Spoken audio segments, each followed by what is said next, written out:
ভাবতে পারেন এমন একটা কাজ যেখানে আপনাকে 1000 ফুট উপরে উঠে বাতাসে দুলতে দুলতে একটা লাইট চেঞ্জ করতে হবে, আরেকটা কাজ যেখানে অ্যাক্টিভ ল্যান্ডমাইনের ভেতর দিয়ে হাঁটতে হবে, একটা পা ভুল ফেললেই সব শেষ। এবং এমন অনেক কাজও আছে যা এতটাই ভয়ঙ্কর যে শুনলেই শরীর ঠান্ডা হয়ে আসে। এগুলো শুধুই কয়েকটা উদাহরণ মাত্র, কিন্তু পৃথিবীর এই ভয়ঙ্কর কাজগুলোর কথা কল্পনা করতে গেলেও আপনার শিরদাঁড়া দিয়ে শীতল স্রোত বয়ে যাবে। মৃত্যুর কাছাকাছি গিয়ে জীবনযুদ্ধে নামা এই কাজগুলোতে এক মুহূর্তের জন্য ভুল করার কোনো উপায় নেই। তো চলুন ঢুকে পড়ি সেই ভয়ঙ্কর জগতে যেখানে মৃত্যুর ছায়া প্রতিটা মুহূর্তে হাত বাড়িয়ে অপেক্ষা করে, প্রতিটা পদক্ষেপে প্রতিটা নিঃশ্বাসে যেন মৃত্যুর শীতল স্পর্শ, যেখানে একটু ভুল করলেই সব শেষ। প্রথমেই চলুন শুরু করা যাক কুরিয়ার ডেলিভারি ম্যানদের দিয়ে, কারণ আপনি বিশ্বাস করুন আর না করুন এদের কাজই পৃথিবীর মধ্যে সবচাইতে জীবননাশকারী কাজের মধ্যে অন্যতম। আমি জানি আপনার মনে হচ্ছে কিভাবে একটা সাইকেল চালানো এতটা বিপজ্জনক হতে পারে। সত্যি বলতে আপনি যখন এই মানুষগুলোকে রাশ আওয়ারের ভিড়ে দ্রুত গতিতে গাড়ির মাঝ দিয়ে বেরিয়ে যেতে দেখবেন তখন সবকিছুই পরিষ্কার হতে শুরু করবে। এরা চলন্ত গাড়ির ফাঁকে ফাঁকে স্লাইড করে চলে, লাল বাতি অতিক্রম করে আর পথচারীদেরকে পাশ কাটায় একই সাথে। এটা অবিশ্বাস্য, কিন্তু পরবর্তী কাজ আরও বেশি অবিশ্বাস্য। কারণ আপনার যাত্রাপথ যাই হোক না কেন, আমি বাজি ধরছি যে আপনার অফিসে পৌঁছাতে শত শত ফুট উপরে উঠতে হয় না, যেমনটা এই ক্রেন অপারেটরদেরকে করতে হয়।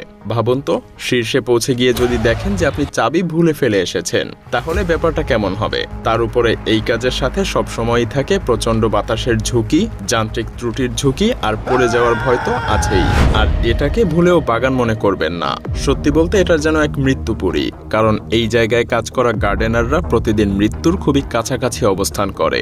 এটা প্রিজন গার্ডেন, যেখানে পৃথিবীর সবচাইতে ভয়ঙ্কর বিষাক্ত 100টারও বেশি গাছ রয়েছে।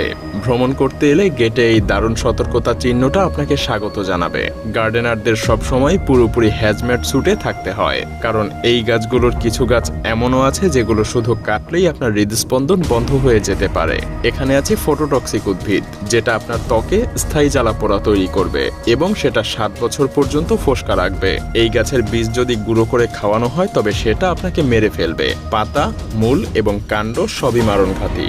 হ্যাঁ, এই ফুলগুলো একদমই নিষ্ঠুর, তবে অন্তত এগুলো আপনাকে 2 টুকরা করবে না, যেভাবে 2 তলার সমান এই জাহাজের প্রোপেলার করবে।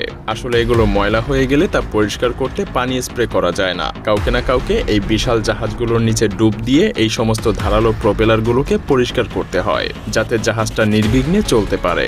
শুধু খেয়াল রাখতে হবে যেন জাহাজের ইঞ্জিন বন্ধ থাকে। তারপরও জাহাজের নিচের অংশে আসলেই এটা অনেক কঠিন হয়ে পড়ে। তারপরও তাদের সেখানে বেশ কিছুক্ষণ ধরে থাকতে হয়।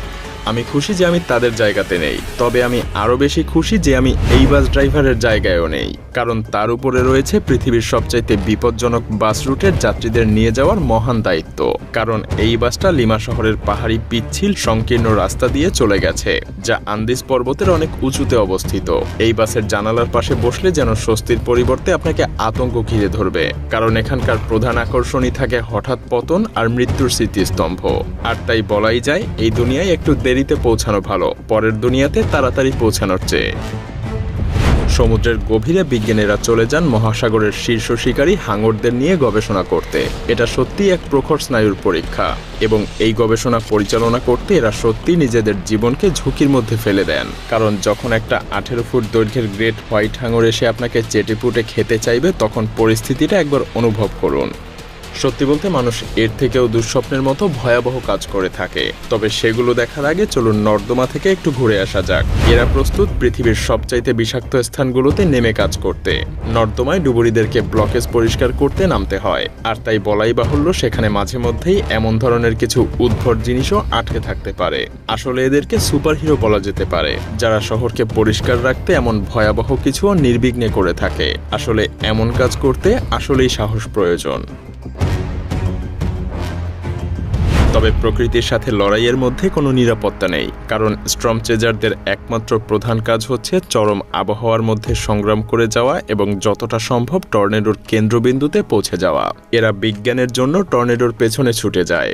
যে কোনো দিন এদেরকে প্রস্তুত থাকতে হয় শিলাবৃষ্টি, বজ্রপাত এবং আকস্মিক বন্যা এড়িয়ে ঝড়ের কেন্দ্রে ক্যামেরা সেট আপ করার জন্য। হ্যাঁ, প্রকৃতির ক্রোধের সাথে প্রতিটা মুহূর্তে স্টর্মচেজাররা যেন জুয়া খেলে।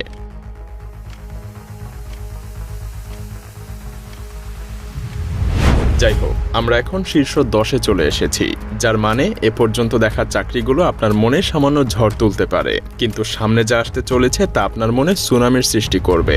দেখুন, শুধু উপরে উঠে লাইট পাল্টানোই না, আসল কাজ শুরু হয় যখন তারা উপরে পৌঁছে মেরামতের কাজ শুরু করে। ভুল বুঝবেন না, তাকে সব পথ পেরিয়ে আবারও নিচে নামতে হবে। এদের জন্য কোনো বেস জাম্পিং নেই, যদিও সেটা থাকলে দারুণ হতো। ভাগ্য ভালো এমন শ্রমিকদের 6 মাসে মাত্র একবার উপরে উঠতে হয়, কারণ আমার মনে হয় না এ ধরনের দৃশ্যের মজা কেউ সারা বছর ধরে নিতে চাইবে। তবে হ্যাঁ, বছরের সেরা মুহূর্ত কিন্তু এটাই। কিন্তু এদেরকে সারা বছর ধরেই কাজ করে যেতে হয়, আর এই ইলেকট্রিশিয়ানদের প্রাণটা জীবন্ত বিদ্যুৎ চুম্বক আর 1000 ফুট উচ্চতা থেকে না পড়ে থাকার উপরেই নির্ভর করে। এদের কারণেই আপনি এখন এই ভিডিওটা দেখতে পাচ্ছেন। আর যতটুকু সময়ের মধ্যে আপনি লাইক আর সাবস্ক্রাইব বাটন চাপবেন, ঠিক ততক্ষণেই এদের সবকিছু গড়বড় হয়ে যেতে পারে। হ্যাঁ, এরা সত্যিই হাই ভোল্টেজ বিদ্যুৎ লাইনে কাজ করে, যেমন 1 লাখ ভোল্টেরও বেশি বিদ্যুৎ বয়ে নিয়ে যায় এই লাইনগুলো। তাই একদম সামান্য ভুলও অনেক বড় করুণ পরিণতি নিয়ে আসতে পারে। আসলে এদের জন্য যেন প্যারাশুট নিয়ে আসা উচিত। হ্যাঁ, আর একটা প্যারাশুট এই বুশ পাইলটদের জন্য প্রয়োজন, কারণ কখনো কখনো যখন রানওয়ে বা ল্যান্ডিং স্ট্রিপ চোখে পড়ে না, তখন তাদেরকে লাফিয়ে পড়তে হয়। এই বুশ পাইলটদের কাজ পৃথিবীর সবচাইতে দুর্গম আর অনিশ্চিত এলাকায় বিমান পরিচালনা করা। তাদের পুরো যাত্রাতেই এমন জায়গা থেকে উঠতে হয় যেখানে কেউ যেতে চায় না। যেমন সাধারণ পাইলটদের জন্য সবচাইতে খারাপ পরিস্থিতি হচ্ছে প্লেনটা মাটির দিকে নামানো, কিন্তু বুশ পাইলটদেরকে এমনটা হরহামেশাই করতে হয়। পরিচিত হন স্টিভ কেচারের সাথে। তিনি একজন ফুল টাইম তুষারধস চিত্রগ্রাহক এবং একজন পেশাদার ম্যাডল্যাড, যিনি বছরে $1 লাখ আয় করেন তুষারধস তৈরি এবং তার ছবি তুলে। এই কাজে সবচাইতে ভয়ঙ্কর ব্যাপার হলো খুব বেশি দূরে থাকলে শর্ট মিস হয়ে যেতে পারে, আবার খুব কাছে থাকলে তার নিজেরই মৃত্যু ঘটতে পারে। মজার ব্যাপার হলো উনি শুধু ভয়াবহ এই প্রাকৃতিক ঘটনার দৃশ্যগুলোই ধারণ করছেন না, উনি নিজেই সেগুলো ঘটাচ্ছেন পাহাড়ের উপরে ডিনামাইট বসিয়ে।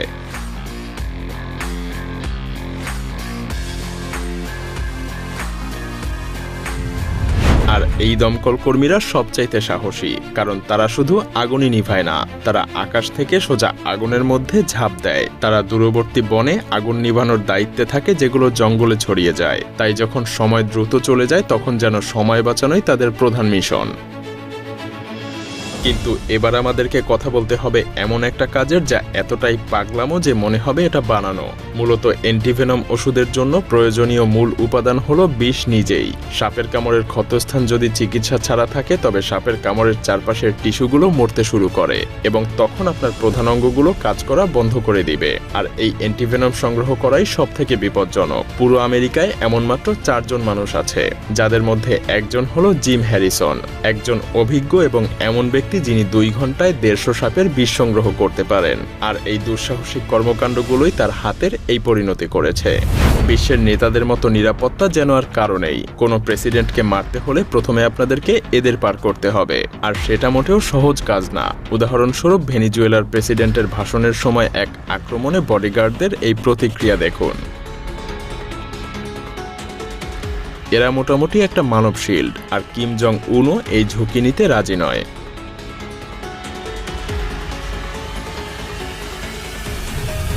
আর এই কাজটা যেন গাছে উঠে সুইসাইড করার মতো।